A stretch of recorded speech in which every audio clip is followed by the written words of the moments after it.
Right, good morning, everybody. Welcome to the Executive Advisory Meeting being held today, Wednesday, the 14th of July, 2021.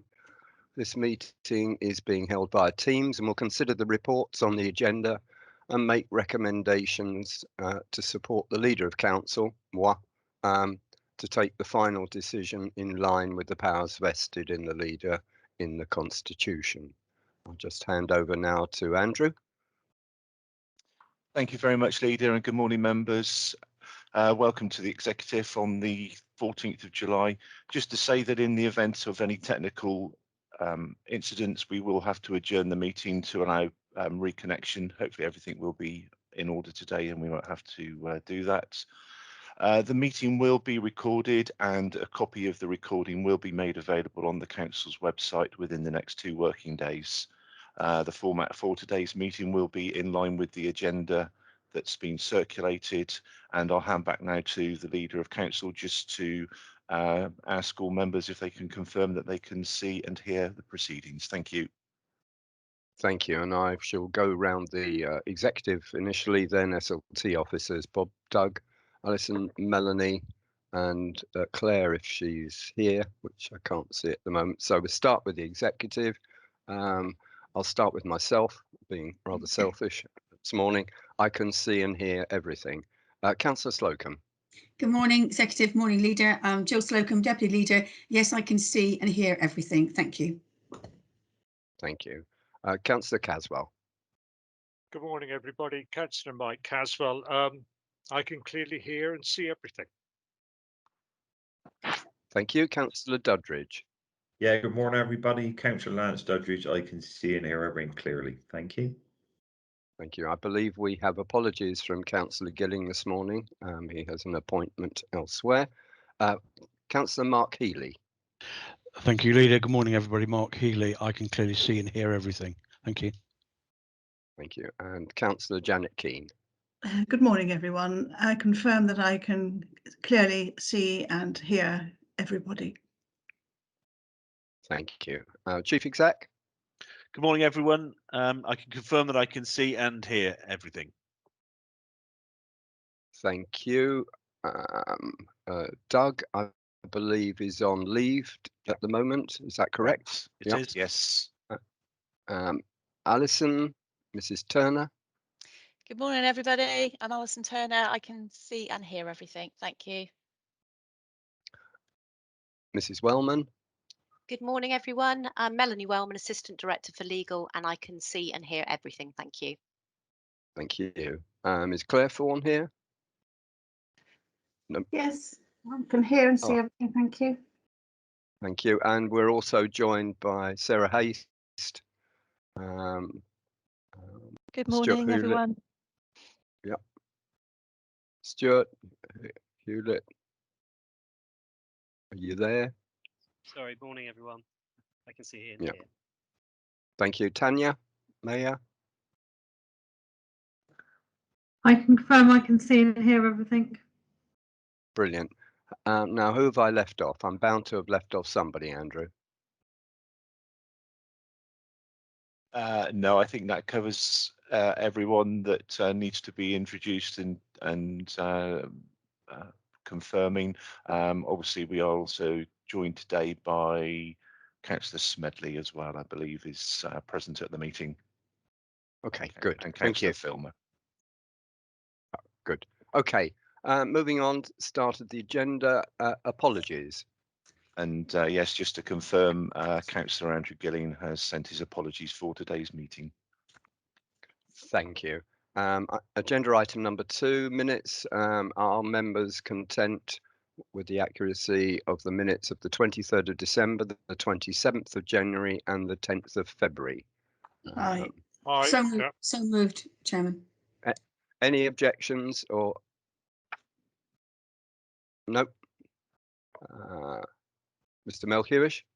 Thank you very much. So as part of the arrangements for this advisory meeting, that will be a recommendation for you to consider at the end of the proceedings to agree to sign the minutes as a correct record of those 3 meetings. Yeah, thank you. agenda item 3, declarations of interest. Do we have any declarations, please, members? Yes, Leader. Councillor Keane. Thank you. On agenda item 6, the housing revenue budget, because I'm the council's representative on the Board of Homes in Sedgemoor. Thank you. Councillor Duddridge.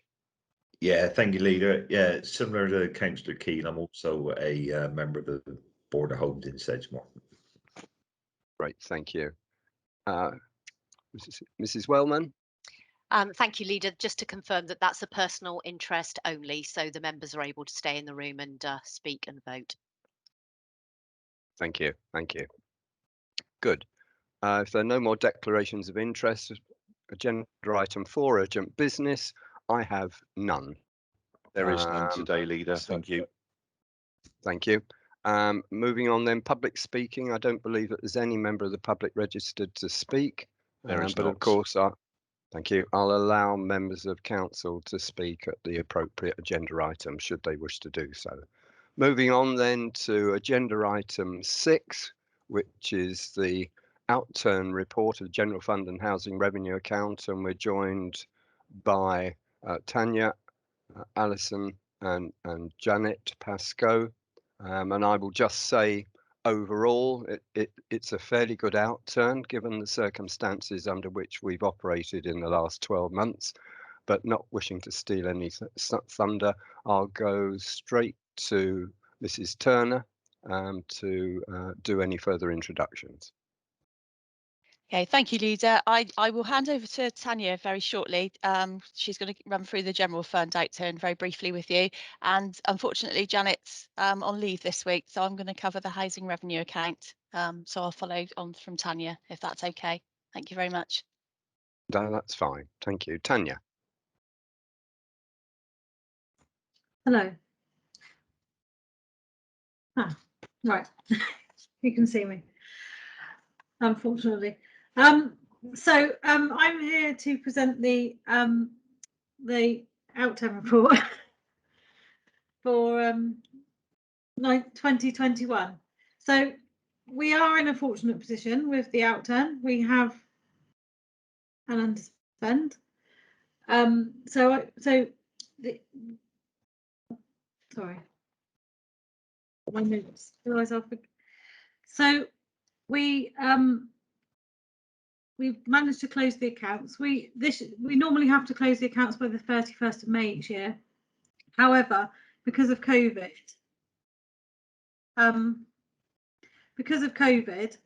we have had an extension to the date we have to complete the accounts. So normally we'd complete them by the 31st of May.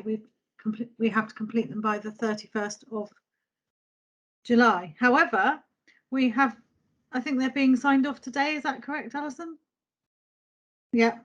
So yeah, so they're actually being signed off today. So actually, you know, a little bit earlier than the deadline, which is really good. So with regards to audit of the accounts, unfortunately we haven't been able to book an audit and standards committee because we're still waiting for the auditors to come back to say when they can audit the accounts. So normally the accounts would be audited by the 31st of July, but there's been an extension until the 30th of September, but we don't think that Grant Thornton have confirmed they won't meet those deadlines because of workload and things like that. So at tax set, when we set the council tax in February, we thought that we would be putting just over £600,000 into balances, which would leave us balances of £7.5 million to use for our managed use of balances approach for the medium-term financial plan, which led us to have a balanced budget. However, since then we've actually had just over £1 million worth of underspends, which has meant we've put 1.7 million into balances, which means we've got 8.2 million, which will help us with the medium-term plan and the managed use of balances.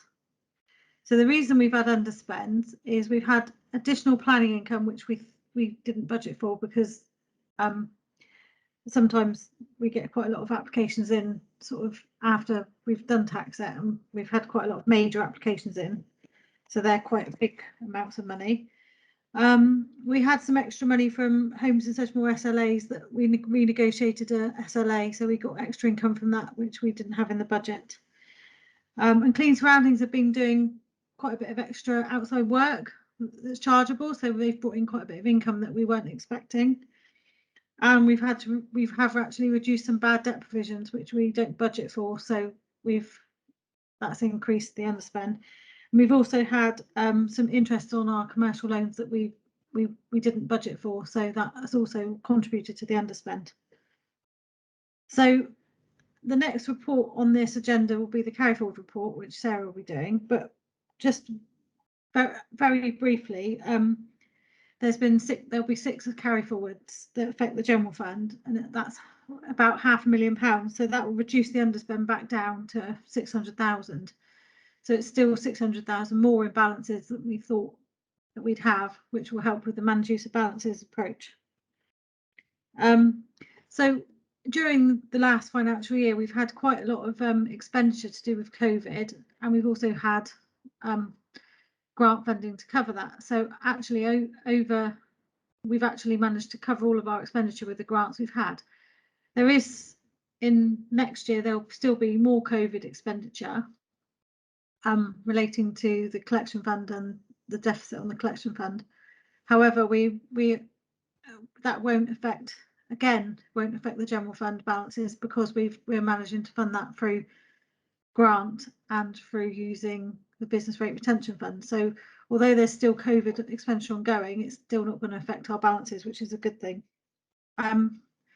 So with the underspend effect, which will help with a medium term position, although Alison and I will be working on that, and that will be the next thing to come, until we get the outcome of the unitary decision next week, we won't know which way we're going to work with the medium term plan and how that will affect it.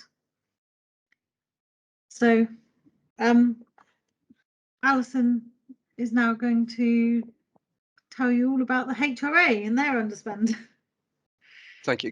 Just before we do that, on 4.1 on general fund variances, the table there gives a final column, total reserves for the medium term financial plan. It says 8.452, and you just mentioned that the balances at the end of the year are expected to be 8.2 million. I just wondered if those two. So that table is made up of two. So the first column is the unallocated reserve. So we always keep a minimum balance of 1.5 million. And then the next column is about the managed use of balances reserve, which we keep for balancing out the budget over the 5 years. So that table there is about what we expected at tax set. And then a further table in 4.2 is what we actually had at year end. So we have in the middle column on there, we estimated that we'd have, so that's the outturn. So at the bottom of the middle column, managed use of balances is the 8.2 million that you. That's the 8.2. Okay. So in that table, we've got what we had as balances, what we thought we were going to put in, what we actually underspent to get to the actual balance, and then I've taken off the carry forwards to get to the balance that we'll be using for the managed use of balances for the medium term financial plan.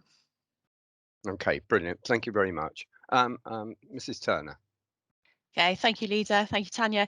There isn't a great deal to say about the housing revenue account, really. As you know, when we did the business plan back in December, I think, the housing revenue account is in a healthy position, and we've managed to actually put in quite a lot of expenditure or budget provision for developing and building new homes, but also making sure that our stock is up to the right standard. And we're also looking at doing some more projects along with Homes in Sedgemoor. So it's as Janet would say, it's quite an exciting time for the housing revenue account. And we actually this is the first year that we've actually increased our stock only by one, but that's still good because it's an increase, because obviously we have the right to buys, but we're also building. So that is, you know, a step in the right direction. So it is looking very healthy for the housing revenue account. There was an underspend, or a reduced deficit, if you like, in terms of the housing revenue account of about 5 million. A lot of that is to do with capital schemes that were just deferred. So they've just been delayed because of the circumstances that we were working in. Obviously, there have been some delays of projects. So it's only an underspend for now, and those works will continue. So the balances do look really healthy. We always have to remember that the housing revenue account is a 30-year plan, so it's about looking at the balances for the whole period of that time. But it's a very positive position, and as I say, the reason for the underspend has really been just some delays, which hopefully we'll manage to catch up. Which is expected really with how we were working. So yeah, no, really positive for the housing revenue account, and I'm happy to answer any questions if anybody's got any. Right, thank you. And members will be aware that the report is before us to note, and subject to members' views. I will note the report, or as is, at some point, I hope. But opening up now to members of council, any comments or questions?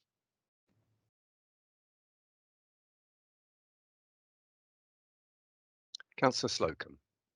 Thank you, Leader. I'm just going to say, we've in a terrible period of time we've gone on, but I can honestly say I think this is a very healthy position to be in, and I'd like to thank the officers, because as I always say the same thing, but I feel it's something that has to be reminded. I think many authorities would love to be in our position with what we've got. So I would like to say thank you to everyone, because it's a really good job and it's a good place to be in. So thank you. Yeah, thanks. No, I would just reiterate what I said at the beginning of the report.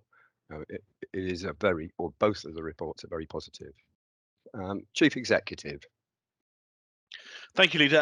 I would agree completely that both reports are very positive. I think for the general fund, I think we just need to bear in mind that there are significant challenges ahead next year. So whilst we are in a good position, obviously the recovery and the levelling up approach that we're going to need to take, and the investments that we're going to need to make will be significant. And with local government reorganisation on the cards, there will be a call on significant resources to transition through to new authority, as set out in both the business cases. So it's not lucky. We've worked hard to be in a positive position, which is very good, because we do have those challenges coming forward. So I think that's a success of the council over the last 12 months in making sure that we've been prudent and ensuring that we've got the resources to do not just the COVID response, which we've been in, but looking forward to make sure that we've got the capacity to deal with the challenges that are coming forward. So I think it's an excellent report.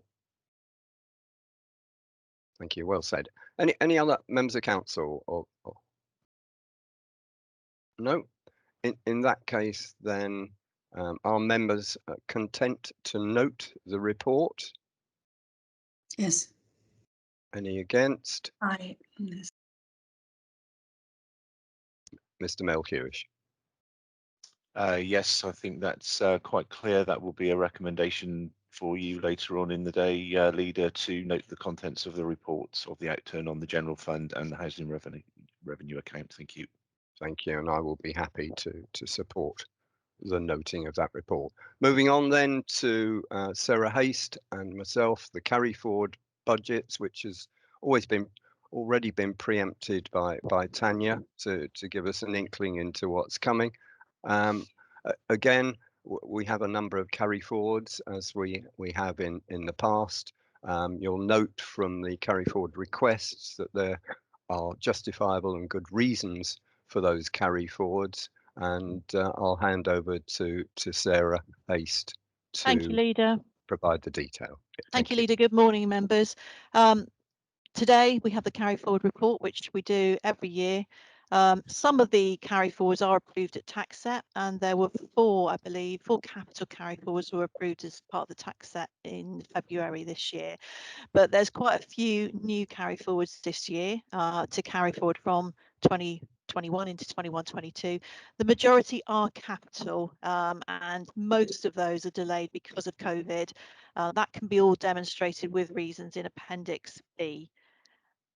The main things to note then are there are 6 new revenue carry forwards, as Tanya already highlighted in the previous item. They come to a value of just about 513,000, so that will impact on that balance brought forward. The rest of it is there's 1 new HRA revenue carry forward that does fall outside the policy, so therefore it's either been carried forward before, I believe. And then the majority, as I said, the majority of carry forwards relate to capital, and they are all detailed in Appendix B of the report. That's all I need to say. If you have any questions, then please ask. Right, members of the council, any comments or questions? Councillor Keane. Thank you. On paragraph 5, that carry forward figure of just under £513,000 that says it's for 6 projects. What are they? Because later on in the papers, there are 2 other sections where I feel, well, it's quite worrying to see that something may be related and are being treated as separate topics, whereas they could be financially have a link. The 6 projects are actually identified in the table in Appendix B. So if you move down to Appendix B, the first table is demonstrating the adjustments to the 4 bids that were previously approved at tax set, and then the 6 new revenue carry forward bids are detailed in the table after that. So there's one for the climate change, one for minor improvement grants, one for the Southwest Audit Partnership, sorry, an inward investment in growth one for local development framework, Bridgewater House direct revenue funding, and the customer services transformation program. Yeah. Does that answer your question, or? It actually increases my worry, but it is very clear. Thank you. Because later on in another item, it's in the under construction item at number 10. Mm-hmm. There are 2 part-time workers with special skills whose finance ends this year. And I am very, very concerned because of the work they do, which again is linked to later on in the recovery programme, but also the well-being and general health and feel good of people, that I think may have a damaging effect. Now, these 3 items are being treated as quite separate items in this agenda, whereas I think financially, I wonder if there is an overlap where what is needed from an underspend here should be transferred to here. It's probably too early to talk in detail about my concerns on item 10 or item 11. I don't know if guidance from the leader, please. I would say that this is to do with the finances of the past year and carrying forward items of expenditure from last year. The report later on is as a result of funding finishing that was provided by external sources, and it's a resource bid to this council to ask for additional funding in order to continue that work. That's my understanding of it. Mrs. Turner. Yes, thank you, Leader. Yeah, that's totally the right answer. When we do our finance comments on the reports, we take account of what the balances are in terms of the impact it's going to have on the general fund and how we can fund, if members approve the additional expenditure, how we can fund it and what impact it's going to have. So we tie the balances position, which Sarah's reported in terms of carry forwards, with what's going forward in the medium term plan when we do those comments anyway. So that's how those reports are tied up financially. Thank you. I'm clear now. Thank you very much for that. Okay, good. Right.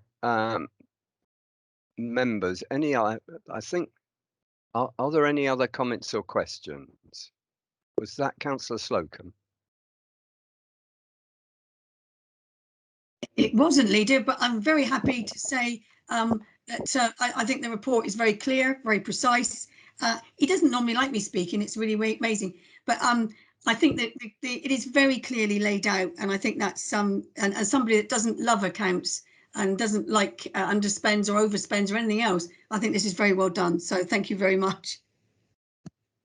Yeah, and I must say, in general terms, to have a carry forward of this, well, it's not the size, that the small size that it is quite an achievement in a year that's been very challenging, and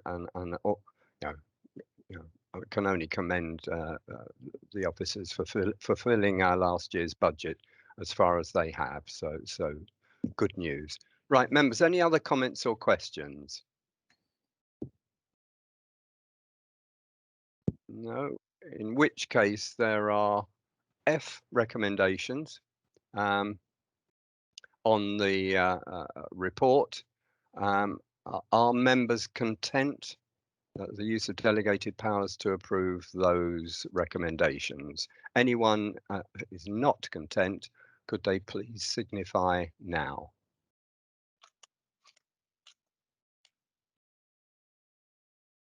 Thank you, Mr. Melchiorish. Thank you, Leader. That looks like this a unanimous recommendation. Just to say, there are a couple of the recommendations there which will then go forward as they're outside of the policy to the full council meeting. Thank you. Thank you. And those that are within policy, I will be happy to endorse. Moving on then to agenda item 8, a rather exciting report, I think. Without further ado, I'll hand over to Councillor Mark Healy. Yeah, thank you for that, Leader, and well chosen words. So if you may, it does give me great pleasure to bring this item before the executive today. You know, you could say this is the final piece of the jigsaw that would enhance the North Cape project as a whole. Replacing trees and an abundance of other environmental benefits, it forms a relaxing area, enhancing people's health and well-being, where people can congregate before or after their visit to the Northgate Yard, or even visit and relax and enjoy the surroundings. So I'd like to now hand over to Stuart Martin, who will give you a more detailed report. But if I may, through you, Leader, and if it's appropriate, you know, and the executive agree, move the recommendation if that's where it wants to go. So without further ado, Mr. Martin. Thank you. Thank you, and it will be a recommendation to council. Thank you. Mr. Martin. Thank you, Councillor Healy. That was a very nice introduction. And good morning, Leader. Good morning, members. So yes, I'm here today to ask for some further funding. Hopefully this is the final request for funding on this scheme. It has taken a little bit of time to get Brewery Field into position where we knew exactly what the budget would be and what the funding requirements would be. So I've had a balancing act to manage here with a balance between approvals and technical issues and budgets and funds available. So we've had some ring-fenced funds available for some time, and this is to top up and finish, well, final piece of the jigsaw, icing on the cake, cherry on the icing on the cake. I hope that's what I'd like to think of it as, and the recommendation, as already said, is to council. I've got a very brief PowerPoint and PDF to show you. I don't want to take up too much of your time, but I guess it is important for me to just sort of outline exactly what's going on. So just bear with me while I set it up. So just as a brief update as to where we are, hopefully you can see my screen now. We started on site on the 24th of May, as you know. We're now into our 8th week. The pre-construction work has gone well. We had some technical difficulties with a basement area that was found from the old brewery, and that caused some delay, but the construction program will catch up. I think they might well have already caught up. Construction program proper started this week, and so we've got a piling rig on site, and I'll go onto the camera in a moment. We can have a quick look. We've had lots of dialogue. We continue to have lots of dialogue with our neighbours in Blacklands and Anson Way, and Councillor Smedley is very prominent in those in dealing with those inquiries and issues. And together with him and the Wilmot Dixon construction team, we're hopefully allaying some of these issues that the residents have. It's difficult and absolutely it will be disruptive and it will be a little bit uncomfortable at times, but hopefully, you know, we can manage that. So let's have a quick look at the camera, if that's going to come up. Okay, here it comes. So on the right hand side where you can see the dumper truck and some equipment, that was where the basement was found, and they had to spend some time in excavating that and dealing with that. There's a sewer that runs through there that has to be diverted, and that's the first piece of groundwork that will be done next week, I think. So that diversion will start to happen. You can see some of the pipes over there for the new sewer run to go in. The piling rig is on site, as you can see here. And so that's drilling the foundations. It then slots in these pieces of ironwork that you can see, and then the concrete mixing works, pump the concrete into the piles. So that's all happening, and I think this rig will be on site for at least this week, possibly next week as well. I think it's got 30 piles to do. I think that's what I was told. And then it's either going to go off site and come back, or it will move over to this area here, which will be for the second building. So so that's that as a quick update. Let's go back. So hopefully you can see this drawing. It's quite difficult to get it on the screen properly, but this describes Brewery Field as we have it planned at the moment. And what we've had to do, as I say, is go through a value engineering process to manage the budget, and this means that we've had to reduce numbers of trees. We've had to reduce the scope of the play equipment, which you can see described in these sort of circular and figure of eight or pear-shaped shapes. And we've had to increase the pond and the swale. And so this is why I'm here today, to ask for some further funding so that we can mitigate that value engineering work and bring those items back in that we've had to take out to meet budget. So it's been a balancing act, as I say, to get it right. And I'll show another drawing in a minute, which will show how we want to revert back to what we were doing previously. So I'll just move on. So this describes the new pond and swale work that has been done on Brewery Field, and this is what is going to be introduced. So we worked with Wildfowl and Wetlands Trust, who are working with us on the Bridgewater Blue Heritage project, and their advice was that the swale, as it was designed, was not going to work really that efficiently, and we should look at it again. And so we took that advice on board, and it reflected consultation advice, if I'm honest, actually. So it was a good thing to do. So what it means is that you can see the drainage runs coming into the field and then into the pond and swale system. And so what it does, it slows the water down and it filtrates it through a series of holding ponds and then into the main pond itself. So this means that the water and the silt is cleaned through the reed system and it goes into the pond, and the pond is therefore a much better ecological and biodiverse environment, and it will have a lot more value. So it's betterment all round, in effect. I'll just get rid of that and bring up the final couple of drawings. So this is an early description of the Brewery Field landscaping scheme. And you can see at the bottom here, the play area is described as being, you know, much more extensive than the currently shown previously shown drawings. So we're going to be bringing that back in and working with Scott Mason and his team to get this play area right. So it obviously needs to be of a quality that is reflecting its position in the town centre and its position next to the Northgate scheme itself. And so the two elements of the leisure scheme, you know, need to reflect one another and be high quality.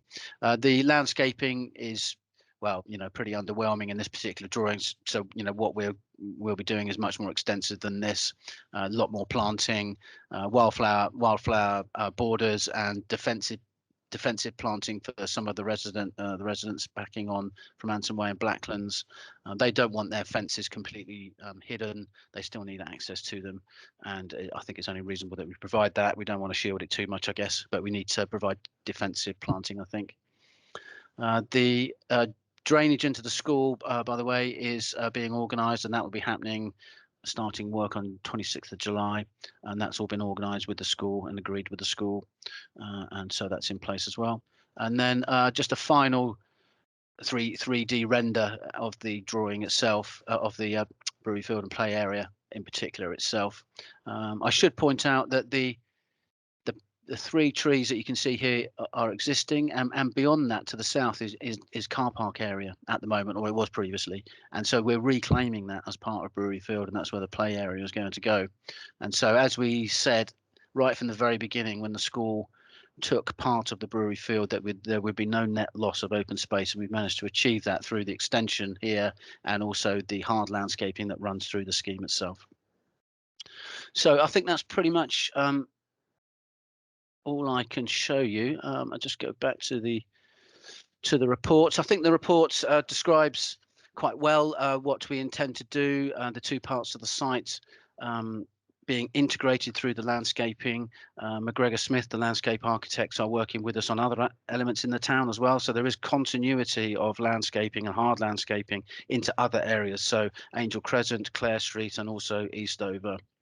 And I think that's an important thing. So what else can I say?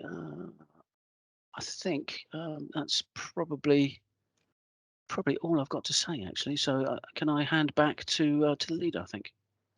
Yeah, thank you very much. As I said at the beginning, I think it's a really exciting prospect brought about to no small extent by the fact that we find ourselves in a good financial position at the end of last year. And I believe we're able to contribute to this subject to full council approval in order to make it a really special area in the centre of Bridgewater. I'll just go to the first member of council who indicated to wish to speak, and that is Councillor Smedley.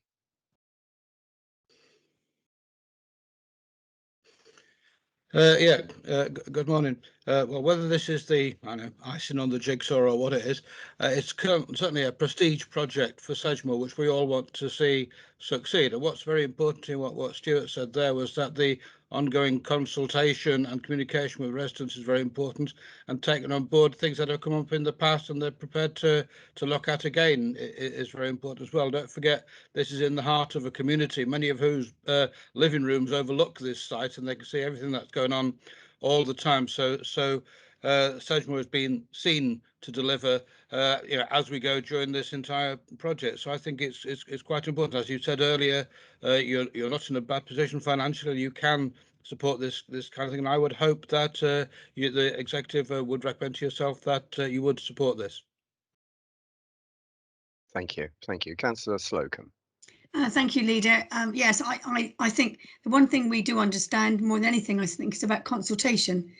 And I thank Stuart Martin, who is inspirational for many things at the moment. He's got a lot on his plate, and I think to get this through, don't shake your head, you know I'm right. And you've got a lot on, and I think what you're doing here, and being able to step back sometimes when you find something's not quite right, you step back and you've been able to put it right, being able to listen to advice and everything else, that is key to having such a successful project like this. So I thank you for the work you've done. I know it's immense. I thank you for consulting with the local councillor as well, Brian, who I know will have a lot to offer, and it's so important. And I thank Brian for his words, because this is an absolutely fabulous project. In these, again, times we're coming through, and we're coming through as doing such an amazing project like this. So absolutely support this. And I think the residents, I've talked to quite a few residents, and they've all said the beauty about this is it's cracking on with it, it's getting on with it. They know there's going to be a bit of disruption, but it's getting on with it, and that's what they like. They like movement. Something's going to happen, they want it to go. So thank you very much. Thank you. And clearly this forms part of our policy in COVID recovery, an important part of it to show that we are investing in our communities. Councillor Healy. Yeah, thank you, Leader. And just to clarify what Councillor Smedley said, which is really positive, that, yeah, we are being looked at. It is a prestigious project, but not only for Bridgewater people, but from without as well. If you look what we've achieved, as Councillor Smedley said, you know, we're in a decent financial position. I think, again, sorry to repeat my words, you know, hopefully we are coming out of COVID. You know, it shows the local people that, you know, we're a council that can look, you know, can look forward. But for me also, it's the people from without. Not only is it this particular project is prestigious, but look what the knock-on effect will be to other businesses looking in that possibly want to come to the area. So it enhances our business acumen as well, and helps Bridgewater grow and prosper as a community. So I thank Councillor Smedley's words. Yes, Mr. Martin has done a prolific amount of work, as his colleagues have, and we thank them for that, because this is no mean feat, this is it. It's a multi-million-pound project.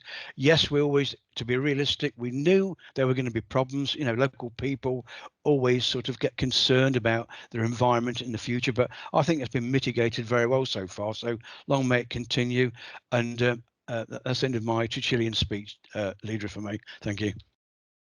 Thank you. I mean, I must admit, from my point of view, I look forward to seeing it completed and populated, because I think it will be the people that come in to make use of the site that will bring it alive. Thank you. Members, any other comments or questions? Okay then, the recommendation is to council for an additional funding request of £150,000. I'll just go to members of the executive now. Are there any people in opposition or abstention?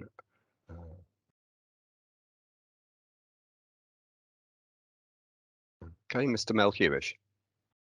Thank you very much, Leader. That looks as though that's again a unanimous decision, so that will be for you to determine to support that for a recommendation through to council for the additional funding for the brewery field scheme.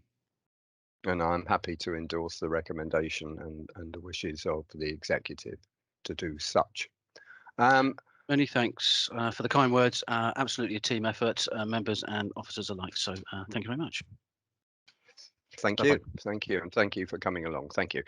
Moving on then to agenda item number 9, development management resources and capacity update. Councillor Slocum. Thank you, Leader. Sorry. This report has already gone to the executive briefing. The reasons for the growth bid today is obviously there's a significant rise in our planning caseloads. There's been 3 areas of concern: the senior planning officer capacity, registration, and obviously enforcement.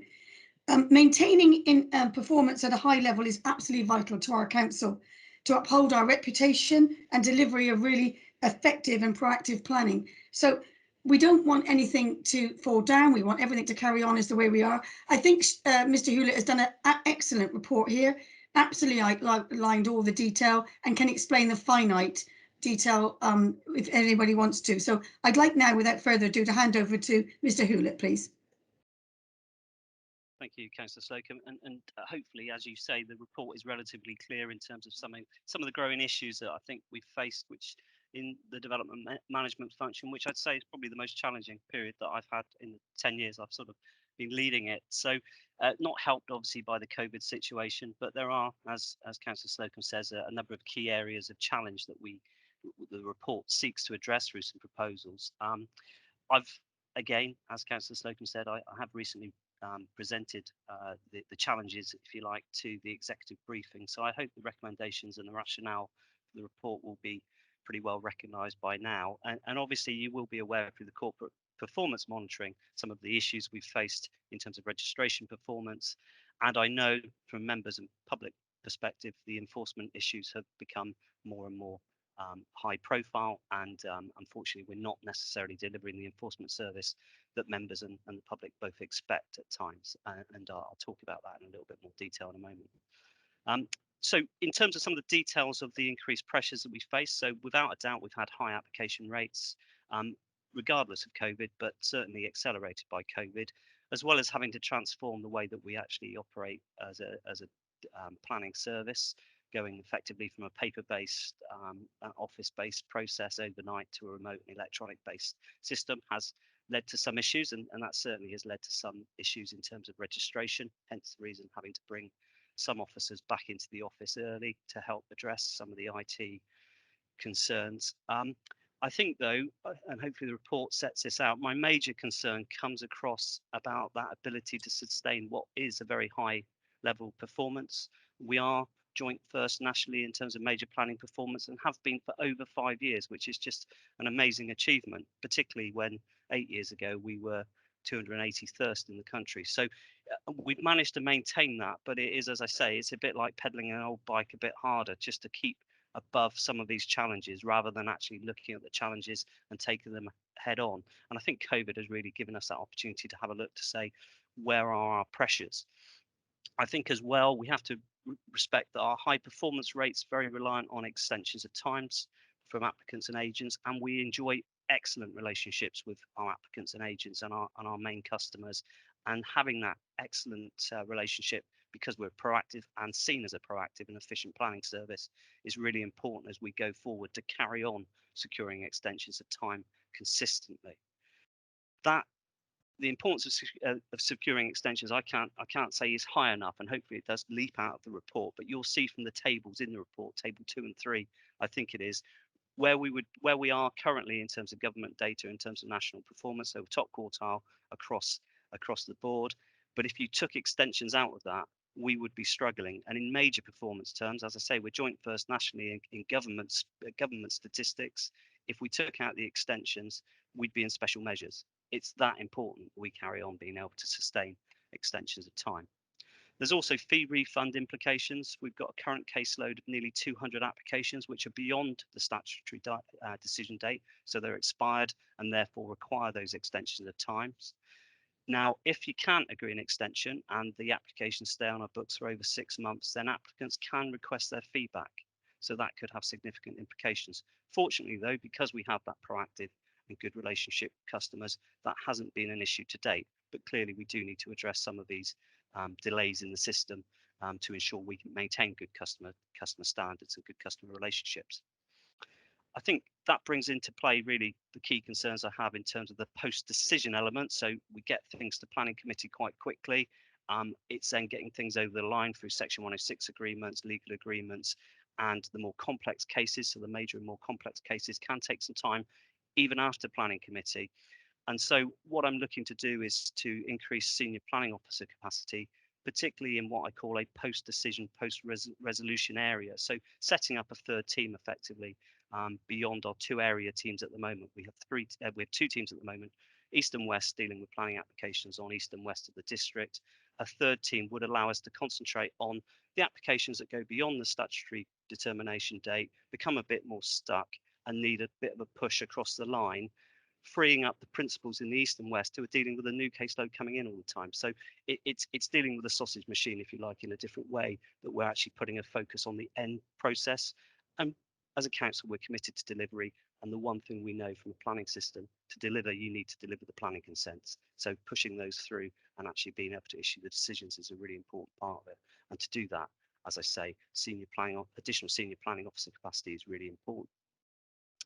So that's one part of the proposal.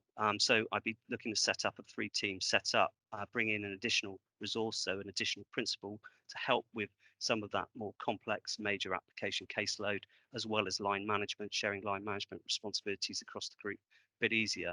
But also that would give me the opportunity to put a line manager for enforcement in place as well. So giving someone with specific overview for the post-decision elements such as enforcement, compliance and monitoring, and community infrastructure levy, which at the moment, I think it's probably fair to say it's a bit of an add-on for the East Principal Area Officer, who has obviously all these major application caseload that he's trying to deal with as well. So it doesn't necessarily have the focus it should have. And I think adding an additional principal and an additional senior officer into this post-decision team will give not only oversee, but also give additional capacity to deal with the enforcement matters at a senior level. As I say, members' demands, customer demands are increasing in terms of enforcement. We receive between 300 and 400 applications a year.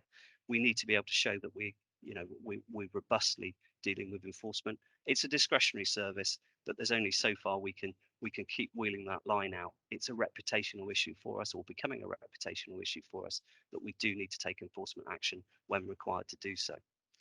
So, as I say, hopefully the proposals for the additional principal and senior post in that third team would help give that more dedicated resource and more overview. The third area of the proposals really aimed at the planning registration and support functions. And as I say, this has become a bit of a continuing debate through corporate monitoring in terms of our failure to meet our registration targets. Really important, because if you get delay at the start, you get delays throughout the whole process that follows. And what that does, it first of all, it starts raising customer concerns right from reception. It also then increases the pressure on our professional officers, who then have shorter time for dealing with the planning applications. And then it therefore makes it more difficult to then keep the happy relationship with your customers to be able to secure the extensions of time. So dealing with the registration issue is really important. The proposals have two main ways of dealing with that. One, it includes additional resource for 2 further planning technicians. But what it also does is a structural change to put 2 technicians, so that it would be 6 technicians in total. But each team, so each of the 3 teams, would have 2 technicians each. Now that gives me the advantage of those technicians being able to see the start of the process, but also being potentially involved in the whole of the planning process within their teams. At the moment, it's a standalone team.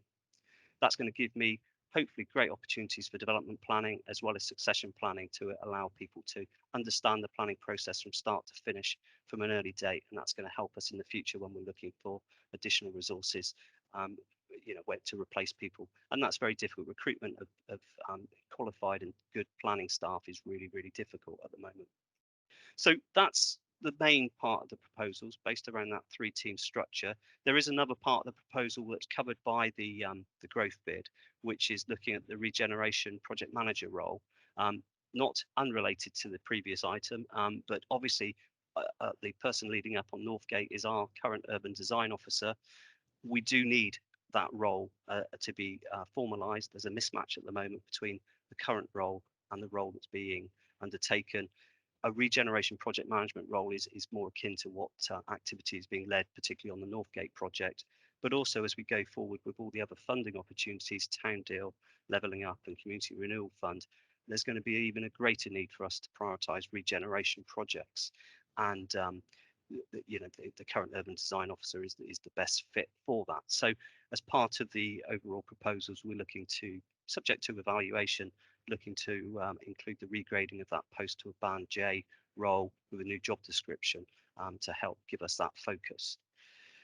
The cost of the proposals, as the report sets out, all of that would mean that a growth bid's requested for £127,350, which I appreciate is a significant amount of money. I think, though, from following advice from the finance team, that given our sustained exceedance of planning income targets over the last several years by some distance,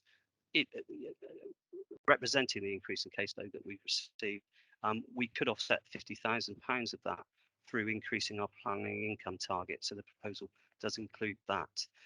The costs for this year in the report are shown as a lot less, 66,000 I think is referenced, bearing in mind that we will be halfway through the year before we're able to put the new structure in place. Hence the cost for this year is less, but ongoing costs would be 127,000 minus that 50,000 that would come off the planning income target. Hopefully that's relatively clear and gives an overview of the report. Happy to take questions, of course. Thank you. I think it was very, very well presented. I think very clearly presented, and I think what strikes me is over the last year the increase in planning applications that's taken place. I must admit, I would have thought that planning applications would have dropped off a bit during the period of COVID, but clearly not. So we have 2 recommendations there. One, to note the update of the situation, and the second one, to go forward to council for a resource bid. Happy to take questions. Councillor Filmer. Thank you, Leader. Not so much a question, if I could, more of a comment. Just wanted to support very much what the portfolio holder has said, and also Mr. Howlett. Like you, I must admit, when COVID hit, I was expecting that there might be a drop-off in activity, and it's been totally the opposite, as you've heard both from the report, this one, and the budget report earlier. I think in terms of the income, we have seen that maintained and increased, and certainly this is the time to try and to use that to improve our service further. I mean, Mr. Howlett has been involved, as he mentioned, I think in a 10-year ongoing improvement plan, and this is the next phase of that. And I think it does enable us to build on the foundations that we've put in place over those first 10 years. As has been said, registration and enforcement are under severe pressure because of the volumes of work and the fact that we, as Mr. Howlett again said, we've had to change almost completely the way in which we've been dealing with applications due to COVID, and we can benefit from taking that forward. So hopefully that is something that members can support these recommendations. And I think it's worth just bearing in mind that so much of the job that Councillor Slocum does is not just development, it's about investment into our area. And planning and getting investment sorted is our front window. If we don't get that right, we won't get the investment, and we won't get the message out there that Sedgemoor is very much open for business and we want to welcome people to our area. So I think this is key to the future ongoing prosperity of our entire area. So hopefully you'll be able to support this. Thank you for that. I mean, equally, I would say it's great that we've maintained the performance that we have over recent years, being number one in our class in the country. But I would also say we're also reliant on the major developers actually completing the constructions when the permission is granted, and that's a really important aspect of this. Councillor Duddridge. Yeah, thank you, Leader. Just to so support wholeheartedly the report and the recommendations, as Mr. Howlett mentioned earlier on, it has come up during performance monitoring, a couple of issues around planning registration, things like that. I know him and Councillor Slocum have worked very, very hard to try and resolve them, but looking at this plan, this does seem to be the way forward. Also, like I said, it put us on a good footing with planning enforcement, which is very much a reputational issue, I think. So yeah, I'm very happy to support this. Thank you. Is there any other? I've got Councillor Slocum, which I will come to in a moment. Is there anyone else who wishes to speak? Chief Executive. Thank you, Leader. I don't want to repeat what other people have said, but just to give the perspective of local government reorganisation is, on the cards. We're expecting a decision from the Secretary of State any minute now, and I don't think you can underestimate what a significant distraction creating new authorities will be. And I think ensuring that Stuart has the capacity to maintain the excellent standards and the reputation that we have and the relationship that we have with our developers is absolutely critical, because we are coming out of the COVID pandemic. There's commitment to build back better, and we're not going to be able to achieve that. We're not going to be able to take our communities forward unless we have that resource in the right place. And I think Stuart's done an excellent job in anticipating some of those issues and putting the resources in the right place to maintain our excellent reputation. So I would wholeheartedly support the comments that have already been made. Thank you, Leader. Thank you, and make that point again that we are in a financial position where we can, should we so wish, support the recommendations. Councillor Slocum. Thank you, Leader. I just wanted to thank everyone really that's spoken. To get an endorsement from your planning chairman as well, I think is vital, because I think it will make their life much easier. I think it'll make Mr. Hewlett's life a lot easier as well, and I think maybe make his daytime hours a lot shorter, hopefully, rather than working through the night. So I think that I think this is an excellent recommendation to give us exactly what we want. We are an excellent council. We think about forward planning. We don't wait until it happens. We see it before it comes. And I think that's the key. That's why we are so successful. So I do hope through you, Leader, that the council the executive will support these recommendations. Thank you. Thank you. And any other comments or questions from members? I'm looking forward to Mr. Hewlett being able to have a shorter evening of working. I think is probably the best thing. Mr. Hewlett. I was just going to say thank you to the members for their support and kind words. Thank you. and well earned. Members, the recommendations are before you. The first one to note, and the second one for me to pass on the resource bid to full council. I'm now going to ask you for any abstentions or objections to that report recommendation.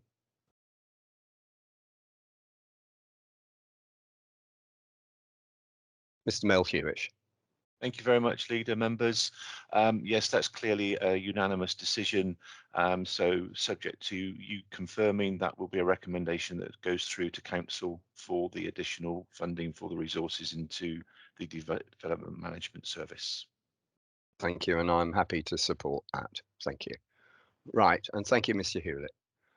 Moving on then to the next report, which is agenda item 10, which is under construction, which has been previously mentioned by one of our number. This is where we make an intervention for employment skills training-based community outreach for Hinkley Point and associated developments. And I have to say that over recent years, it's proved its worth. It's been exceedingly successful, but without wishing to steal the thunder, I'll hand over to Councillor Slocum. Thank you very much, Leader. You always say the words much far better than I can, but I have to say this is a fabulous, another success story. The recognition from under construction is immense. It's an immensely successful team.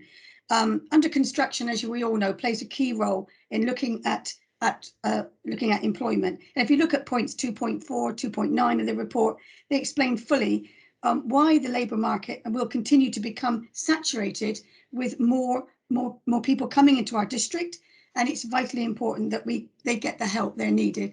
I think this is something preempting just in case. I think this is something that's needed so that under construction can go forward and do the work they need to do. And I would wholeheartedly ask this council, this executive, to fully support this. And I would ask the right to come back at the end to move the recommendation, Leader. Thank you very much.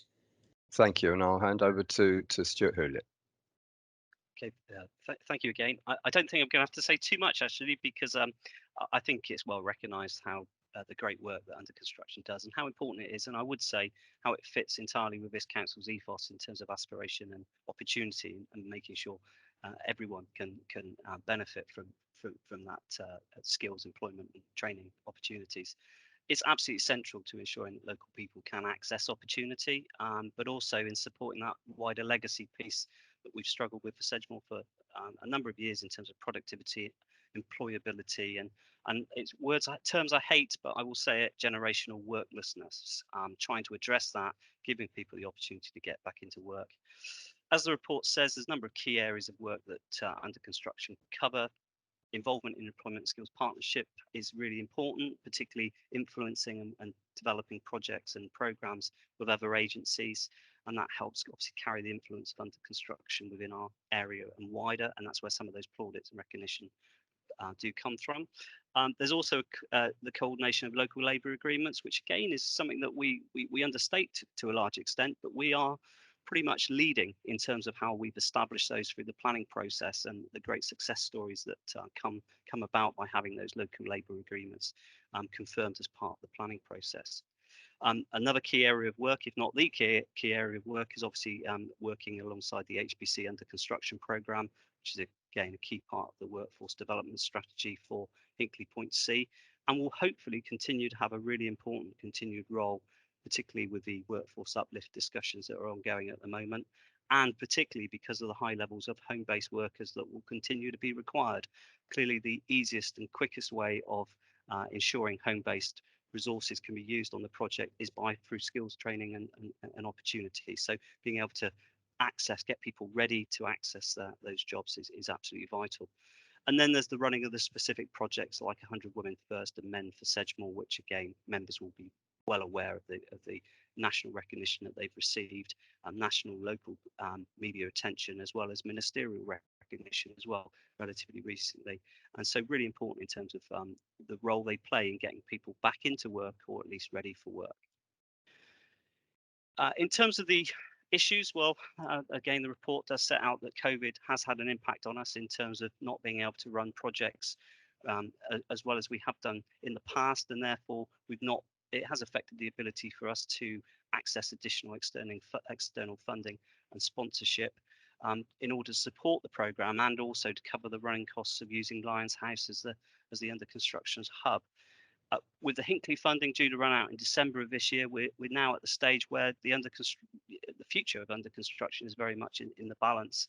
And as the report highlights, there are a number of areas where critically this support will still be required and would make a very significant difference. I've already mentioned the work uplift demands, but there's also the downward curve from Hinkley as well, which we can't underestimate. You know, we have got people trained in a particular way to help the construction programme.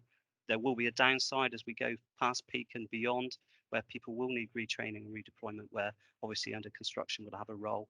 We also have another major project in Gravity, which will have significant labour demands on our local area. And again, having the ability to train and upskill our local community so they can benefit from some of these great projects on our doorstep is again really vital. And then there's a continuation of some of those already established projects to allow those to go forward. The problem is, without the certainty of knowing that we've got the funding to go forward, we can't pitch for that or go in to seek the additional external funding. We need some certainty that we can continue in order to do that. So the report is very much, I think, in terms of the costs, presented as a worst case scenario. We would certainly be looking to take those costs back through our discussions on the uplift with Hinkley. Certainly in terms of Gravity and where that might go forward in the future, there'll be opportunities, as I say, to roll out some of our existing programs. Now we've got, you know, if we get the certainty of being able to continue the program and continue the accommodation, which again runs out in November 2022, and if we can't roll the program forward or retain the staff, we'll have an empty building running for 12 months, which is in no one's interest. So hopefully the proposals are relatively straightforward. It is looking to effectively bring under construction in-house with a commitment for funding until April 2023. We've chosen April 2023 on the basis that the new unitary will be in place then, and then beyond that it will be a matter for that new authority or organisation to determine where the priorities in terms of employment skills lie beyond that. But it does, as I say, give us that certainty to continue over the next 18 or so months to deliver the projects and programmes which are really well valued by the local community. I think that's probably it, really. I'm happy to take some questions, but as I say, I could probably sit here all day and tell you about all the plaudits and recognition that under construction get, but I think that's well recognised amongst us all. Thank you.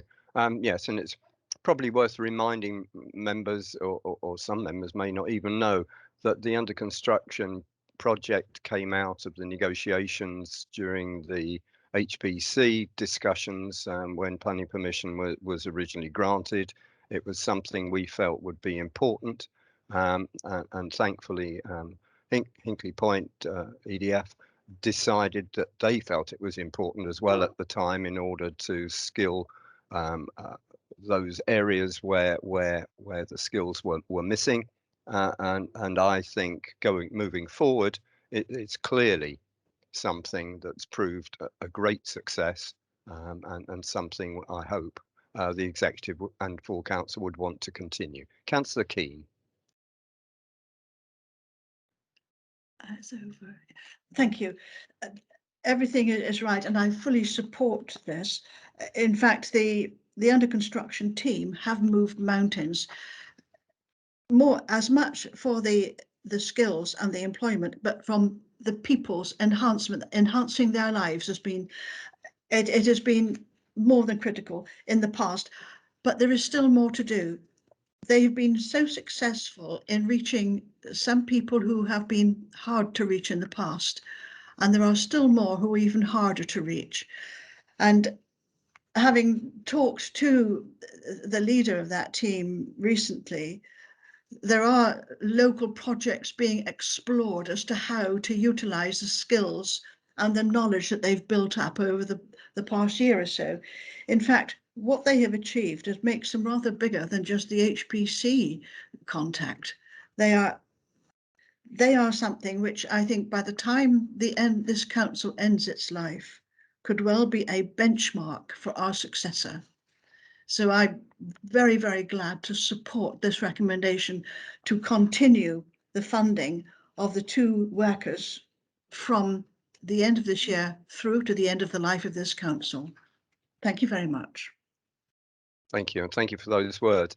It's probably also worth mentioning that the reason that this was set up and located off-site from Bridgewater House was to make it more accessible and attractive to people to visit where they didn't feel that they were going into a council office and in that environment. So and it's proved very successful. But these kind of projects, although have a limited life in financially, are some things that if you embed them within the organisation, have a longer and lasting, what's the word I'm looking for, benefit to the community. And I think that by bringing this report now, I think that's showing that we have faith in this project to continue the success that it's had. Any other comments or questions, members? No, then I'll come to the 2 recommendations. The first one again is to note the progress that's being achieved with under construction, and that the executive consider putting forward to council the supplementary estimate. And I'll take now the portfolio holder, Councillor Slocum. Thank you, Leader. I thought you'd forgotten me then. Obviously, I want to say that I believe that Councillor Keane is right. Whilst this was born about from HPC, it has actually strengthened beyond strength, and being away from the building, it has definitely helped a lot of people, I think, who perhaps are slightly intimidated, perhaps are slightly worried. But I think this will give us a long and lasting legacy from this council. I think it will go on, and I think that's vitally important. So through you, Leader, I'd like to move the 2 recommendations to go to you for agreement, please, then to go to council. Thank you. Thank you. And this is all part of, well, something that the government's just cottoned on to, levelling up. And we have been doing our best to level up over the last 3 years. And I'm grateful that the government has recognised levelling up is an important part of national politics and policy. So, 2 recommendations. Are there any dissenters or abstainers, please? Mr. Melchiorish. Thank you very much, Leader and members, and subject to you confirming acceptance of those recommendations from the executive, that will be a recommendation for a supplementary estimate into full council. I'm happy to support both recommendations. Thank you very much. And thank you very much, Mr. Hewlett, again. Moving forward then, never come across a report that says HCW recalibration, but it's always good to do a bit of recalibration. We come to the Housing, Communities and Wellbeing recalibration of service capacity. And in the absence of Councillor Andrew Gilling, I will just say that members will remember that when our Chief Executive took over, he provided the opportunity, as has been seen by the reports coming forward now, for officers within the council and service managers to look at their services and see where there were any gaps or holes that needed filling in order to maintain the ability to function in the best way forward. And this is another one of those reports coming forward. So without further ado, I don't know whether Councillor Keane wishes to say anything. If not, I will go to Mrs. Harvey. Thank you, Leader. No, I don't wish to add anything to this because the report is very clear, and I would prefer that Mrs. Harvey lead us through the paper. Thank you. Teresa. Yeah, thank you, Leader. Thank you, Councillor Keane. I think Stu Howlett's going to be quite a hard act to follow. I chose the word recalibration because it's not a full restructure of the team, and also it is about bringing the resources in to hopefully to echo both Councillor Slocum's words earlier on and Bob's one. One is about this is a bit of forward planning and thinking forward to the future, and also understanding that creating a new authority is going to suck up a lot of officers' time. We're not sure exactly at what point, but to do that. But I'd just like to say, I think that in recognition of our service area, I think it's well recognised that we are a good performing and well respected service as a whole. And I'm not going to take you through the report in any great detail. The thing that I'm asking for here is sort of a growth bid of up to £100,000, which will allow a little bit of wriggle room after the various posts that I'm proposing to bring in are job evaluated. And to so that's really what I want to do, is to look at forward planning. So could I just bring you down, and members got the report in front of you, to section 4.1, which is really a summary of everything, assuming that members have read through and sort of taken on the logic of where I've got to, but I can pick up any questions you might have about that a bit later on. But really, I'm asking for a growth here to bring in a new strategic manager who will, on the whole, be looking at the priority bit of work will be around the climate change agenda, which is a new introduction to our service area, so that we can make sure we can anchor and have that into all across all the council services areas. So that role will be the role that will take forward the climate change agenda and make sure that aligns with all our services, as well as the action plan that we've agreed, and deal with some of those balances of where some of the climate change, those actions could feel like it could adversely affect or cost more for this council to deliver. So there's quite a lot of a big balancing act to do there. The second post I'd like to bring in is a project and support officer that will work in our community development team and with Rob Semple under the Together team, and where I have done a small amount of restructuring during COVID, where we've restructured some of the teams. So the small grants are also part of that team now. So this officer will help with delivery and doing the admin around the small grants and getting those through, as well as being a general support officer from business administration.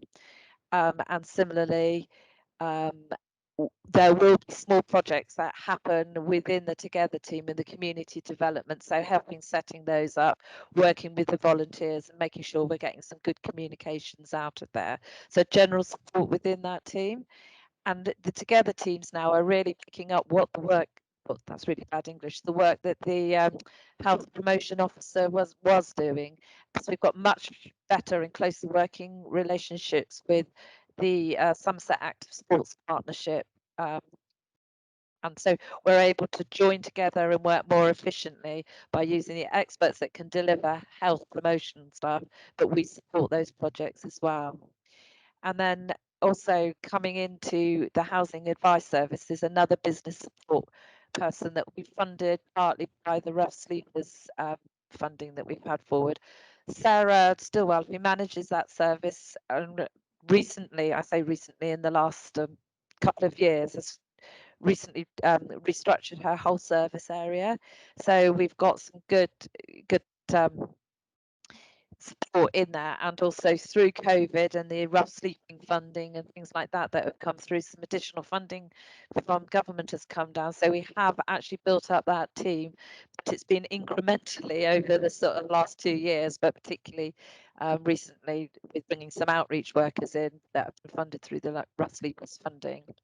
So this post will be partly to support that rough sleepers funding, gather and monitor the data, support getting information out to clients, but also the other half of that role will be making up the capacity issues we've got on the home finder and making sure that people are applying correctly and supporting them through their applications. So the total growth that I'm asking for is £80,000, give or take a few quid, but I'm sort of seeking 100k, so I've got a little bit of wriggle room to deal with anything that comes through from the JE that I'm not expecting. So I think if I could then take you on, would it help if I shared my screen? Or have you all got the report in front of you? We should all have the report in front Okay, of us. yeah. Perfect. So thank you. there's the summary of the additional capacity achieved. I could just, if I talk this through. So I feel a bit greedy because I think we're going to have about 4 business support apprentices that are coming through into our team. One of them will go into the housing development team to support Duncan Harvey's team, but also we're working very closely with homes in Sedgemoor, and we've identified quite a bit of efficiencies of working to create a bit of extra capacity and support for Duncan so that we can really start working on adding homes to our estate. The team that Chris manages, Somerset Independence Partnership, that is a sort of a separate entity. It's very complex, and I'm not planning to go with it in there. But he has built quite additional capacity into recently, and he does that through the better care funding and working with SIP that comes back in through this council for when we want to bring new posts in. And last week, I believe you approved 2 more new posts into Chris's team. So that's sort of, that capacity is okay, and I'm happy with that one. The strategic housing, which is part of that housing enforcement, we've recently brought in a new priest for housing and enforcement. That's Judy Jones, who's moved from the Together team over to that team. So that's built up some capacity in that team, and we feel comfortable there. Housing advice, like I said, we've appointed new people through COVID. Previously, we did a restructure. We've got a business support apprentice approved for that team as well. So the new post that I've just talked about goes in there. Community safety, we did quite a lot of restructuring through the COVID to cope with COVID, and that worked really well, and we learned some lessons around there. So like I said, we've moved the small grants into there, and use those salaries to build up the Together team so that we've got to support closer to the ground at the through the Together team work and the hubs that we've got going out there. And also we've had a business support apprentice approved for that area. What we also did as part of that restructure was we changed the team leader's role, which is Julie Cooper, just to put some names to this, and she's really working very successfully through with Stuart Howlett's team, looking at the recovery and all of those levelling up funds and supporting that. And her role is really looking at the external community infrastructure in terms of and making sure that our community assets are well funded or can be sorted coming out of recovery. At the moment they look okay, but she's got some work to do around that, and joining up all the good work that came through COVID through the vulnerable people's cell and the brokerage work about joining all of those and getting that networking across districts and the county to build in some efficiencies there. Climate change members will be I'm sure we'll remember a report that Christy Blackwell brought through about our joint delivery and working with Somerset West. So I feel that we've got sufficient capacity there with the additional resources that are going in there. If you remember there's 2 additional project officers that we're funding through the joint delivery board to actually start working on and working at some of our climate change and delivering on specific projects yet to be agreed. And finally, with that post and the strategic housing managers post, we're trying to build a strategic team within the community services that can start doing that forward thinking and looking at how we might work with the transitional councils as that goes forward. I've also very cheekily asked for another business support apprentice because there was one post that hadn't been snapped up by any of the assistant directors, and luckily we've been given that opportunity. So I really want to bring that group together to be able to support the rest of the service area as we move through to working through whatever we're going to look like and however we're going to work when, as the expression, the end of this particular license council comes to an end and we know where we're going on the unitary agenda. So I hope that I've given you enough information to make a decision, but I'm very happy to answer any questions. Thank you. Brian, did you want to come in? No, my comment was from the previous item, which you missed. I'm sorry about that. I'm sorry. I totally didn't ignore it, but I didn't see it. So my apologies. Councillor Slocum. Thank you, Leader. Thank you very much, Mrs. Harvey. Good report. Just clarification from my report. Forgive me if I've not understood. On the item 4, you've got the strategic manager, you've got the project support officer, the housing advice, and I was thinking, oh, that comes down to 17, and I get what you're saying. You're asking for 80. Can I ask you? I'm really pleased, first of all, to say that the opportunity for apprenticeships. I think this is amazing, and I'm so glad that you've been able to find this within the scope of what you do, because that is just amazing. Growing our own is just perfect. How do they get funded? They're not, you've only got 20,000 over to put in your piggy bank. Yeah, so how do they get funded? They've already been agreed through the corporate budget at council tax set, I believe. I'm going to look at the leader just to confirm that that's where it was. Yep, they have. Agreed. They have, yes. So, My apologies. I'm sorry. I just wanted to say, I just think that that's it's really good, and I get you're asking for the 20,000 over for your piggy bank. I mean, I guess that's always good to have a piggy bank, but I think to give the opportunity to, like I said, apprenticeships. Well done to you, because that's excellent. Thank you. Yeah, if I could make just another comment, is that the apprentices that we had last year were absolutely phenomenal. I have to say, I mean, I am so impressed with the work they're doing, and they've all gone on to actually work in either Stuart's team or our team. So from a succession planning point of view, they have worked really well. And if we get anywhere near as good apprentices this year, I feel confident that they will work their way up and be an asset to this council. So yeah, it's been brilliant. I'm just amazed at the young people, to be honest, sounding like an old lady now. No. Okay, Councillor Keane. Thank you.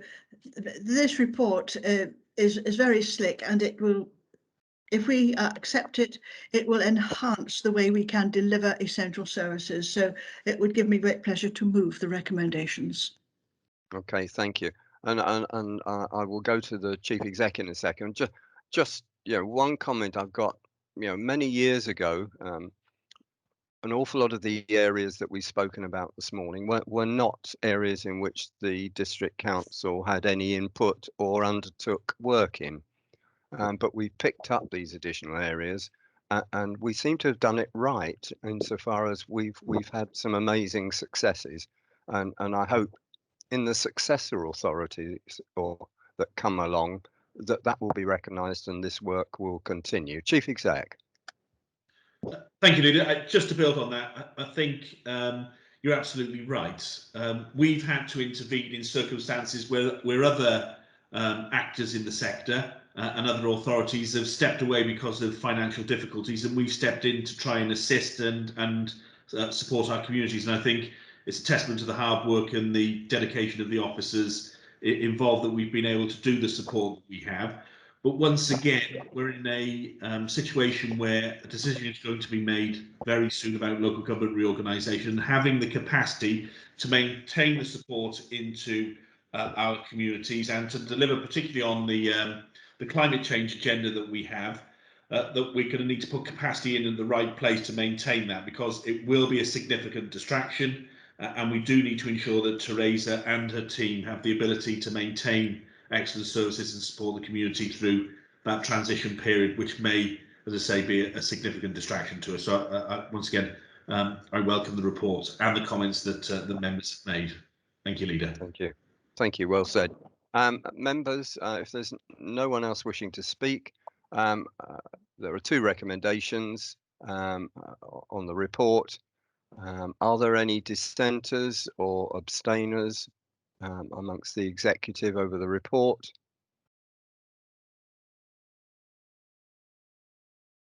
Mr. Melchiorish.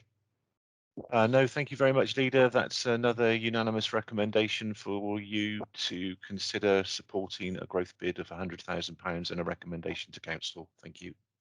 Thank you, and I'm happy to do so, but don't spend it all. Thank you. Thank Right, you very members, much. thank you. Thank you, members. Thank you, Teresa. Thank you. Goodbye. Bye. Bye.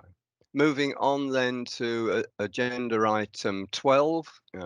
This is an area that I know Councillor Dudridge knows well. So without further ado, I will hand over to Councillor Dudridge.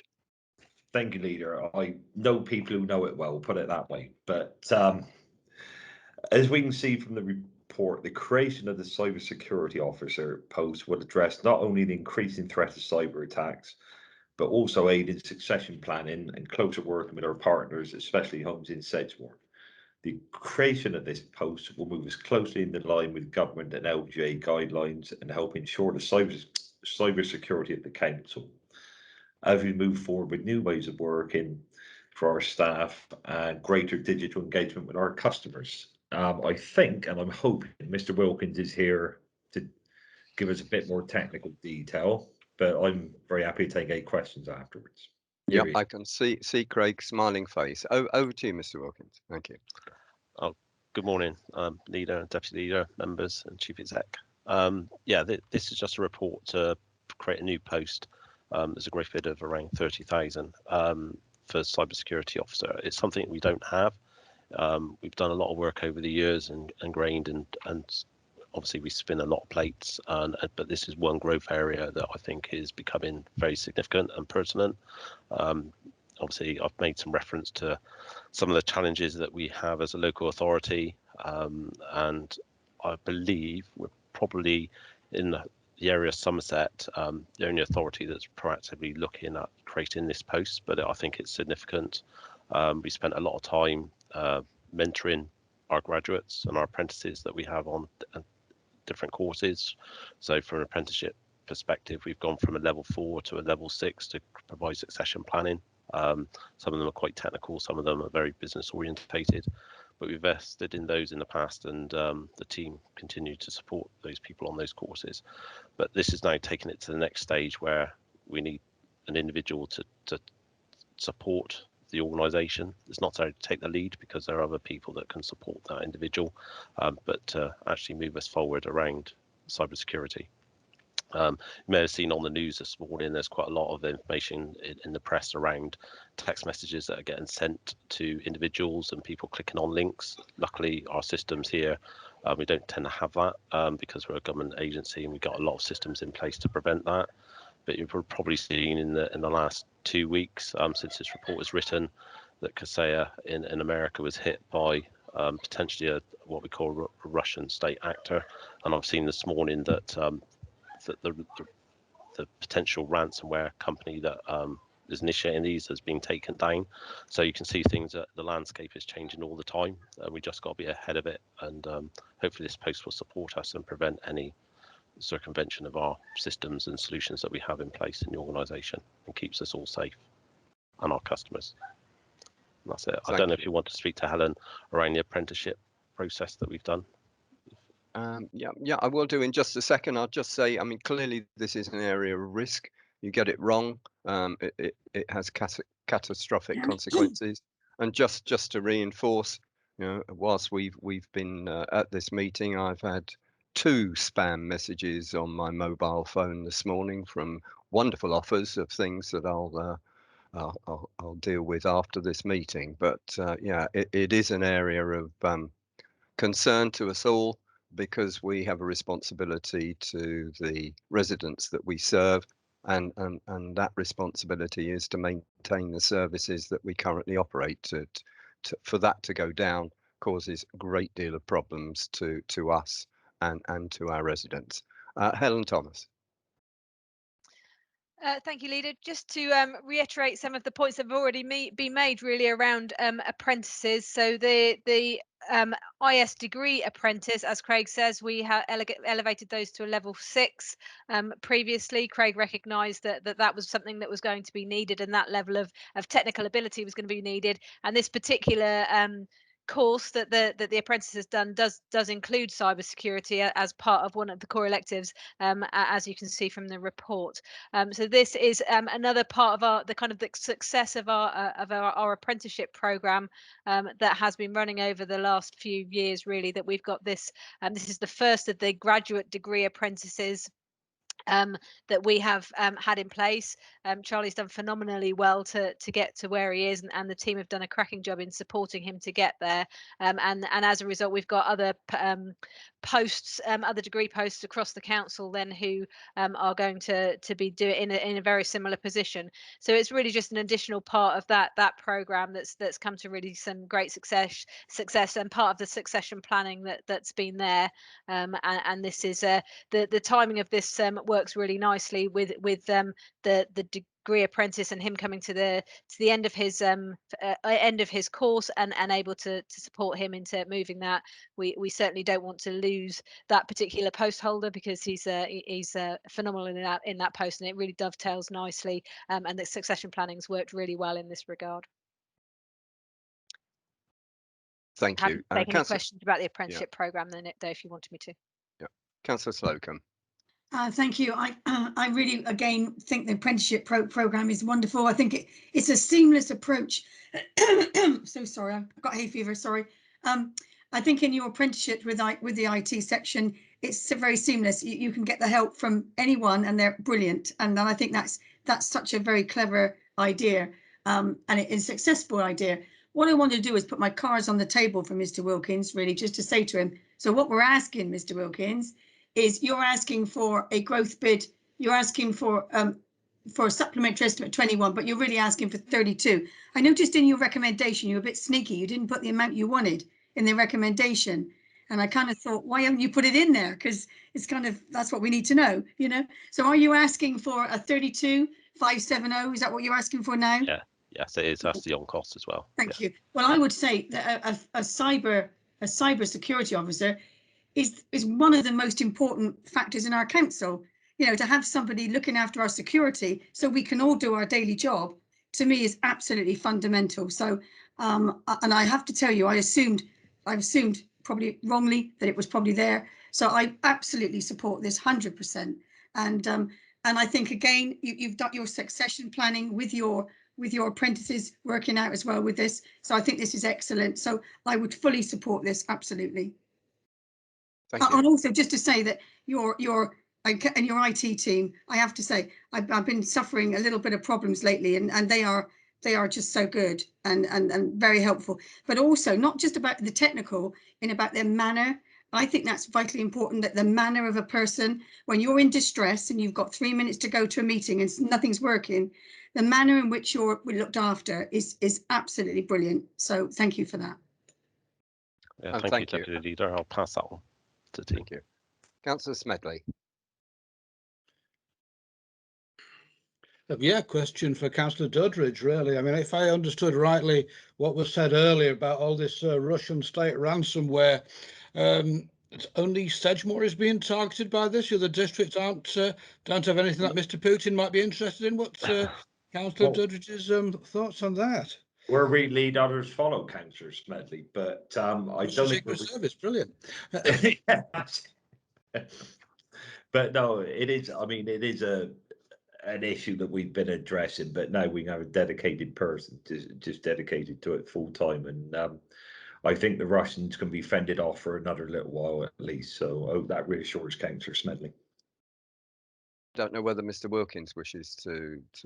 Yeah, well, I'll just clarify on that. I mean, obviously, local authorities are being targeted all the time, especially when it's elections and things like that. You would have seen that in the US with what happened with the president elections, and you've got state actors, so it's whether it's Russians, North Korean, or any other. It could be China, etc., etc.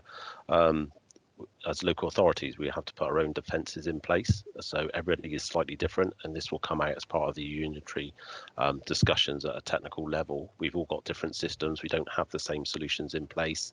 You know, you pick and choose the best products that you can buy. What I was saying is that, and the other authorities don't tend to have a security officer in post, specifically around cybersecurity. Bigger authorities tend to, but smaller authorities don't, because they just don't have the capacity. And historically, we've all played part of that. But because of the potential threat levels that are increasing, and you can see that if you look at Redcar and Cleveland that got attacked, Hackney that got attacked, and the consequences of that is absolutely massive. What I will say is you can never prevent totally, but you've got to have good contingency and recovery operations, which obviously one would hope that we have because we do test them, but it just provides us a bit more extra flexibility. If we lose a post out of our team, which in effect we would through the apprenticeship model, because obviously once one graduates, where do they move to?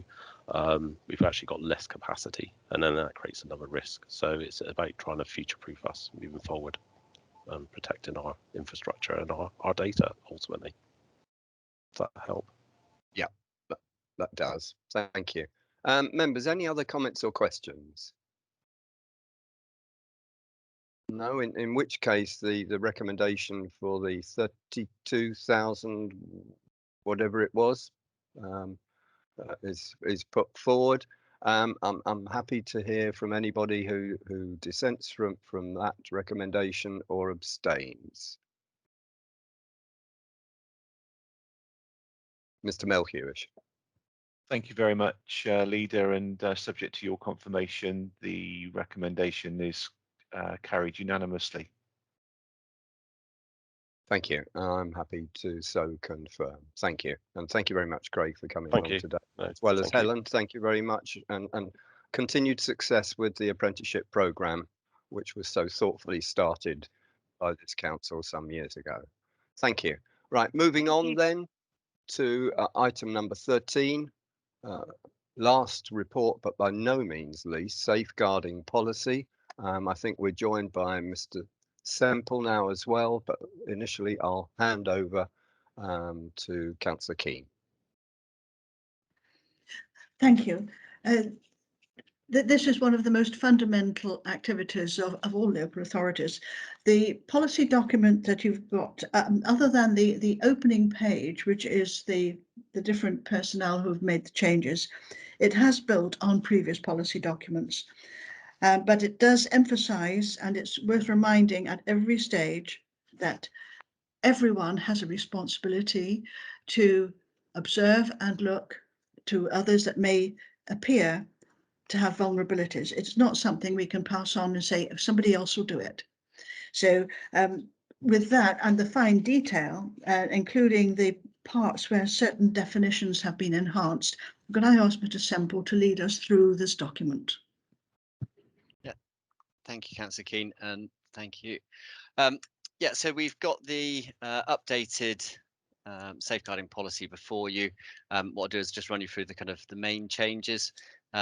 So one of the big changes at the top is the board that previously looked after children's social care and safeguarding has changed now. So that's now become the Somerset Safeguarding Children Partnership. And what's happened there is the responsibilities have been shared across. So there's now 3 major partners. So you've got the county council, you've got the police, and you've got the CCG, the Clinical Commissioning Group. And I think that goes to show that previously it was all kind of with children's social care. And I think this goes to show that, you know, safeguarding is a shared responsibility across the piece. And whilst they are the top, the 3, you know, part of the partnership, then underneath that, then we all have our roles and responsibilities to play.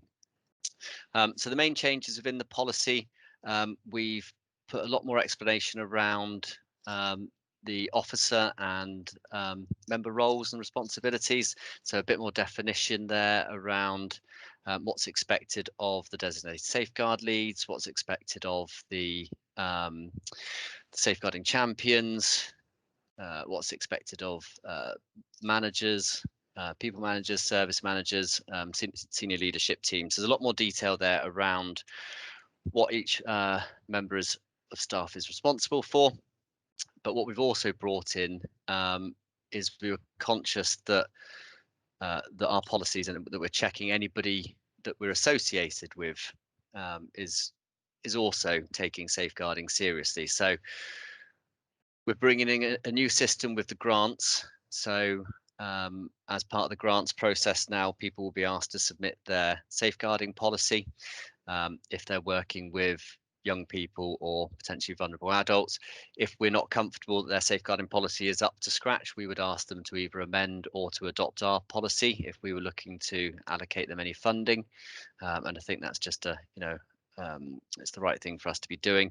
Also, in terms of people hiring our land, so definitely the big things, fair, circuses, all of those types of things that are hiring our land, but it would also come into place for sports teams and groups like that.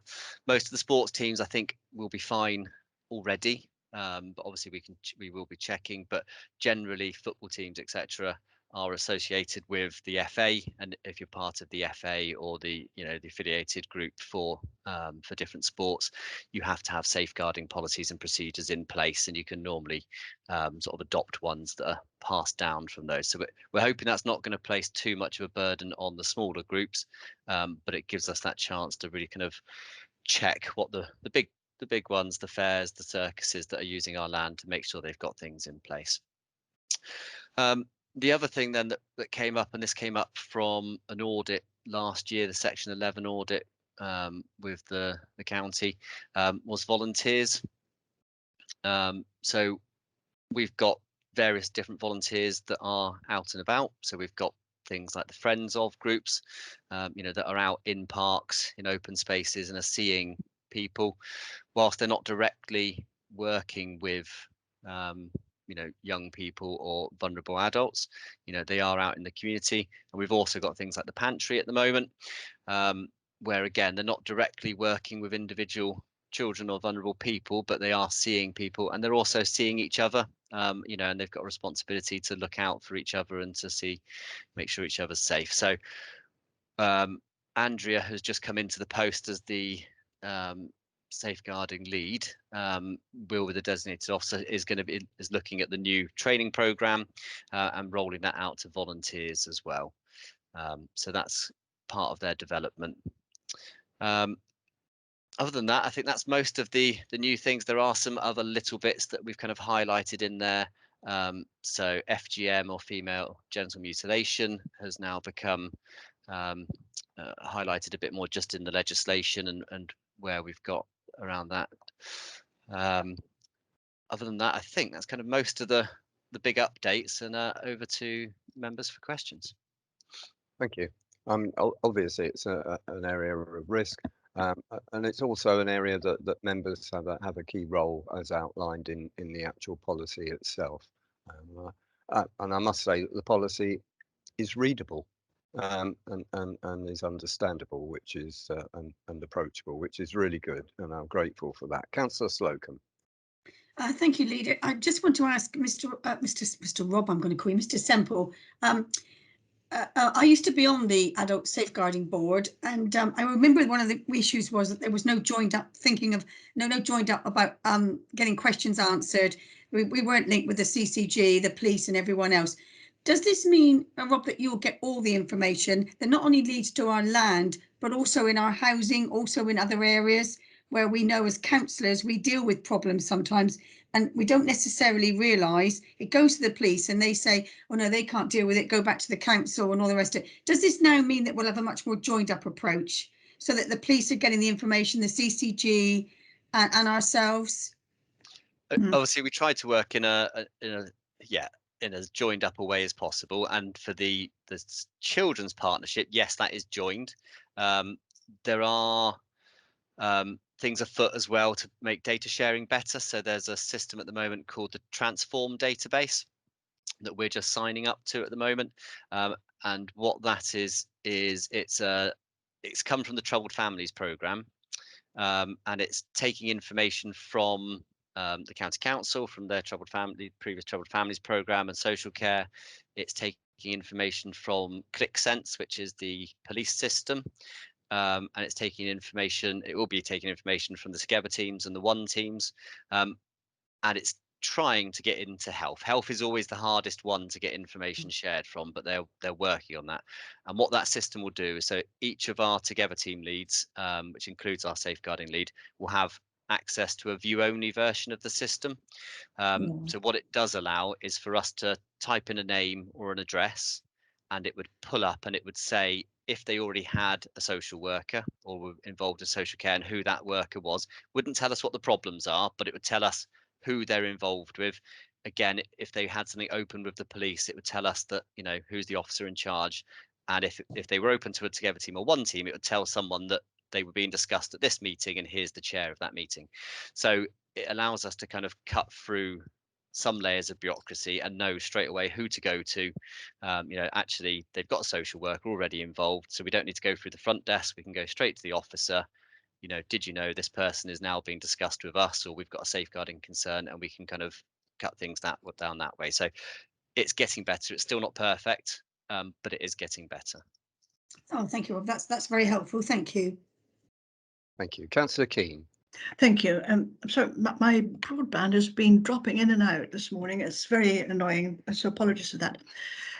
Just to emphasise what Rob has said, there is now a lot more crossover information, because when I attend both the Police and Crime Commissioner Board, the Safer Somerset Partnership, the Health and Wellbeing Board, there is very often representatives from clinical commissioning, and the new Chief Constable and the new Police and Crime Commissioner are very anxious to reach out beyond law enforcement, but to their prevent policy as well.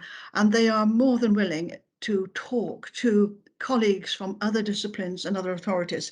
In fact, I have got meetings arranged on these very subjects in the next couple of weeks.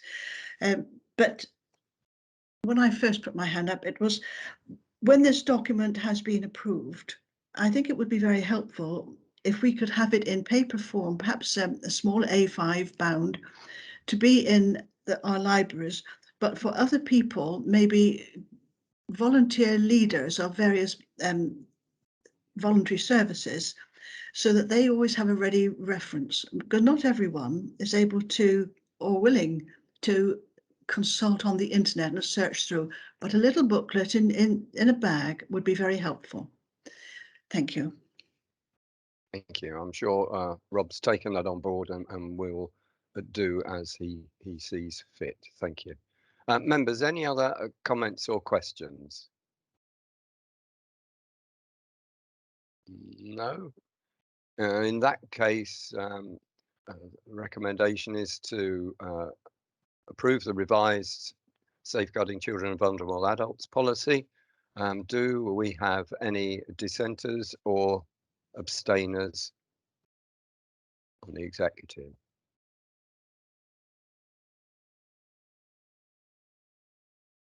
No.